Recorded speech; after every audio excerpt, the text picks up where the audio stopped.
Hello, everyone. I'm Charlie, Sports News Blitz writer, and I'm joined here by Ian Bennett, the chair of the Sheffield Wednesday Supporters Trust, and anyone who is sort of remotely interested in football will have been aware of the situation going on at Sheffield Wednesday over the past few years, really now, and sort of the culmination that it's come through with the club being put into administration today. So yeah, Ian, do you want to talk about sort of where your journey with Sheffield Wednesday started? Yeah, of course. I've been a supporter all my life, mate. I'm going to give me age away now because my dad took me in 1964 when I was 4 years old. I've been a season ticket since 1969. I've been involved with the Wednesday Trust from just after COVID, around 2000. I've been involved in different supporters groups, but the trusts were democratic and we wanted to make a difference. And obviously, over the last 18 months, 2 years, it's come to the fore, and we've had this problem with the owner.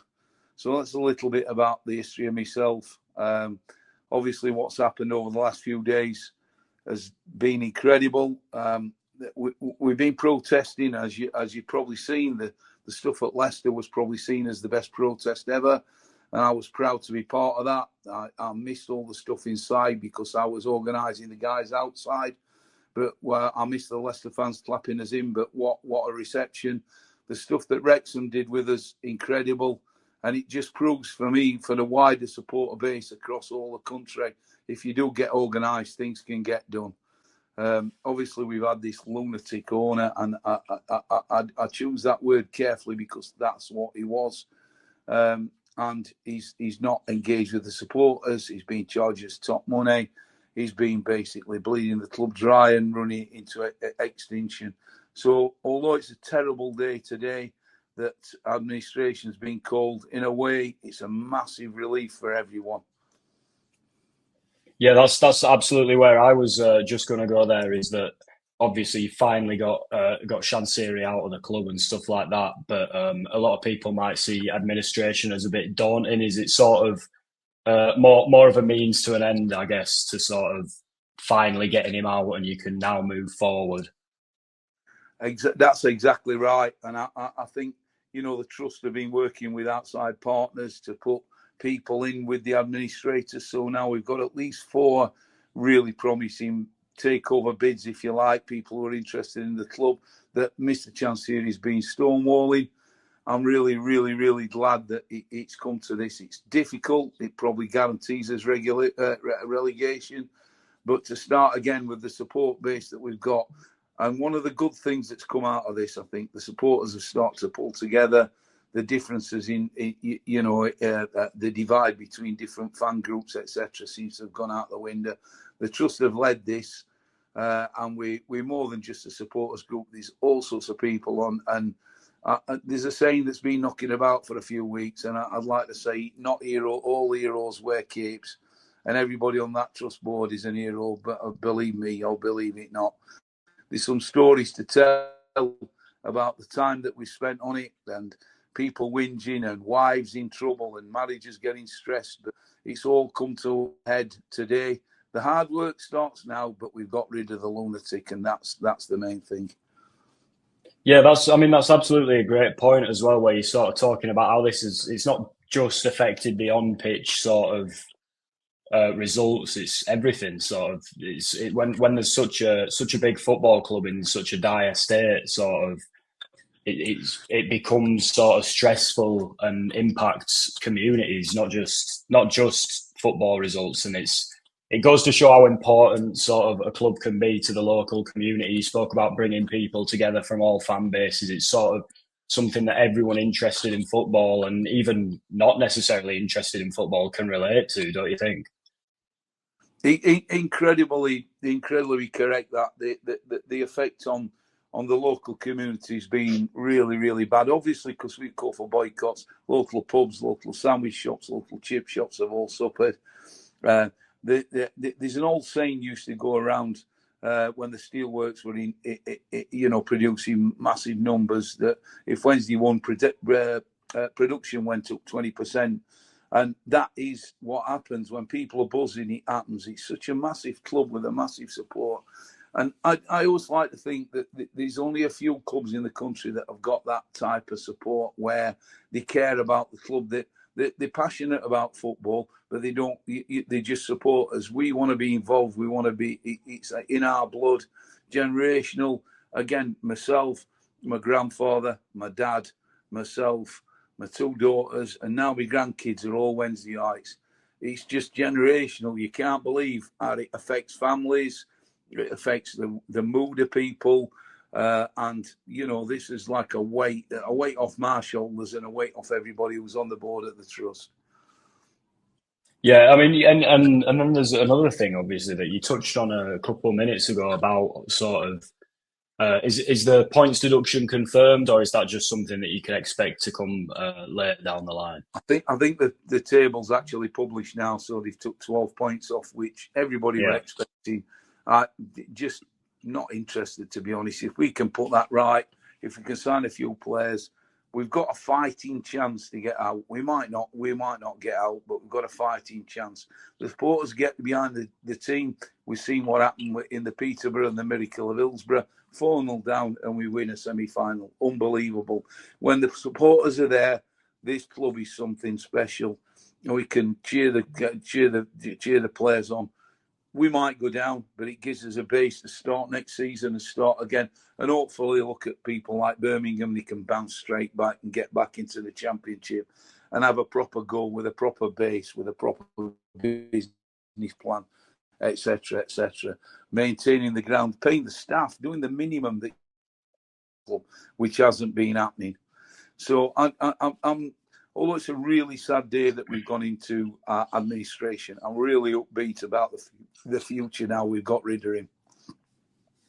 Yeah, it's sort of a clean slate, really, isn't it? I mean, if you were to get relegated, which unfortunately is looking more and more likely, especially with a deduction, it sort of offers you a clean slate and the start of a new era. If you went down, you could have a new owner come in, you know, similar to what happened with Birmingham. Like you said, they'd already been bought out by the time they went down, but it sort of allowed them to look at where they were and start from the beginning. And I think from some perspectives, that could be quite attractive a proposition for potential owners coming in, being able to sort of resurrect a club from a blank slate. Yes, it's had its recent issues and it's a bit down in the dumps with recent affairs, but do you think there's a sort of a positive light in that you can now be reborn, even if you were to go down, it's sort of the start of something completely new? Absolutely. I think what you've got to look at is the fan base that Wednesday have got. And I think Lee Strafford, who was a previous chairman, did some investigation at something like 500,000 Wednesdayites scattered across the world. That's an incredible, pool of people to attack. If you do the maintenance on the ground can hold 40,000. We know we can fill it. We know we can pack it out if the product's right and if the support's right. The one thing that this has done, like I say, is brought supporters back together. And I think, it's a unique opportunity for somebody to buy a club that I consider to be in the top 10 or 15 in the country, and a club that can easily hold its own within the Premier League. And buy it for peanuts now. That's the thing. So the money that would have been spent to go into Chancery to buy it can now be spent on rebuilding the club, on the ground, on the training ground, on the playing field, on the playing staff. It's a unique opportunity for me.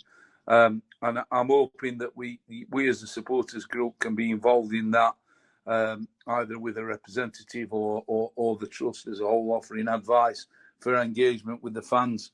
Because obviously the new AFR encourages fan engagement, and we could go from the poster club for the AFR getting Chancery out, which they hasn't had to do, to being the poster club for fan engagement, etc., with a new start.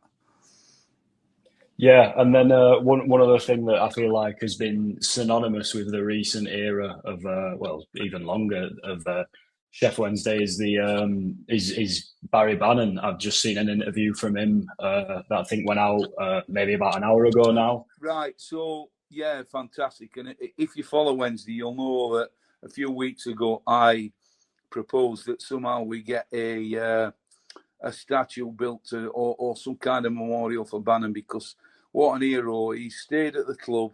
He took $7,000 a week when he could have been on 25 at West Brom, and we're playing a few weeks. A couple of clubs were after him, and he stayed loyal and signed a contract on ridiculously low terms. What a professional, what an icon. The kid plays, he's 36 now, he plays his heart out every game. He understands the fans. He's absolutely fantastic, an ambassador for the club. And we really need to do something, as a mark of respect for the guy. Yeah, absolutely. I mean, what a legend. It takes me back to doesn't take me back, I wasn't there, but you hear stories of when my club was struggling financially. I'm a Bradford City fan, and the stuff Benito Carboni did, for example, to sort of help the club financially, and commitments like that they go a long way in fans' minds, especially when it sort of feels like nobody's there for the club. At least there's someone who's sort of sticking by them, and I totally agree that his loyalty to the club during difficult times needs to be sort of commemorated in some way. I don't know how. Yeah. My idea was, like I say, I got an idea. Other clubs have put him up a statue. I know it's a bit much for a kid who's never played for us in Premier League, but the kid's been there 10 years. He's shown such loyalty. I think it's more than worth it, and it's a mark of the turnaround and the times we've just gone through, because that's been dark times at Hillsborough for the last couple of years. I go home and away, and the support away from home is fantastic. I think 90% of the games last year we sold out, and I think we sold every allocation out this season away from home. How good is that? That's incredible support. Yeah. And you can tap back into that. A new owner can get a feel-good factor and use that support. But absolute icon, Bannon. Fantastic. Yeah, and then obviously you spoke about sort of how the club may be available for purchase, a bit of a steal for peanuts, you said, going into future campaigns. Apart from sort of a potential buyer later down the line, what do you think the solution is moving forward, apart from a new buyer? How can you make sure that if you did get a new owner, they were fit for the club, and what other things need to be done to make sure the club's stable again? I think a proper business plan that's written out and stick to it. I think fan engagement's important, and keep them, even if it's bad news, you need to know it. You don't need to keep people in dark. You don't want to overstretch yourself and sign players on silly wages. You want to be able to make the club sustainable, live within its means, which should be a good means because of the support that we've got. It should be as good as anybody else in that division. If you can average 25, 30,000, that's a good income. Make sure that they keep supporters on side and have a proper business plan. A proper businessman with an outlook of sustainability is important, and get things done and set a plan out for the ground, for the training ground, for building of the team, and just do it step by step and see how far we can go.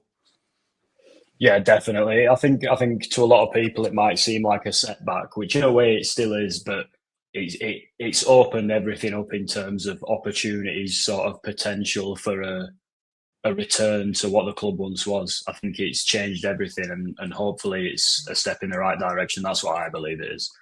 Yeah, absolutely, definitely. It's the end of a disastrous era, and we've got to bounce back from it. Like I say, if we can get it sorted fairly quick, get new owners in, and perhaps sign one or two players in the transfer window very, very soon, things start looking up. It's 3, 4, 5 wins. We were as bad off a couple of years ago when Danny Rule took over. There's no reason why that can't happen again. Yeah, absolutely. And then I'm just wondering if you have any sort of final comments, a final statement, maybe some words of celebration, some words of wisdom, anything. What's a message you'd like to put out right now, sort of as a closing remark to sum up the whole saga that's unfolded? I think it's a positive message now. We've got to get people back in the ground, spending money, support in the short term, the administrators, in the longer term, the new owners. Show some positivity, get some engagement, get everybody moving in the right to get on with it and move forward. Yeah, absolutely. Well, unless there's anything you'd like to add, sort of at the end, I feel like we've covered pretty much everything over the whole situation right now. I think you've had some great points, sort of about where the fans are now, and that was a great point about rallying the fans together to sort of support the club once again after a dark time. So Great. I don't know if there's anything else you'd like to add. Going out as a podcast, we have got a fans forum. Yeah, we have got a fans forum coming up on the 6th of November, and I'd like to invite everybody who's a Wednesdayite or non-Wednesdayite to come to that to discuss the way forward. It will be at Wasley Bridge Club, which you can find on our website and look for it. And if you guys want to come, great. We've got the podcast Wednesday Till I Die covering it, but the more the merrier. Expecting a lot of people to turn up for that, and I'm going to call them celebrities, but more big time Wednesday supporters. You know, some of the names that follow Wednesday, and we want it to be a celebration and for everybody to move on and come together. Absolutely, that sounds brilliant. So I'd like to sort of, if on YouTube, and I don't know if it's possible on Spotify, I'll try link your website down below there, or if you want to say the name of the website so people can easily find it if they're listening.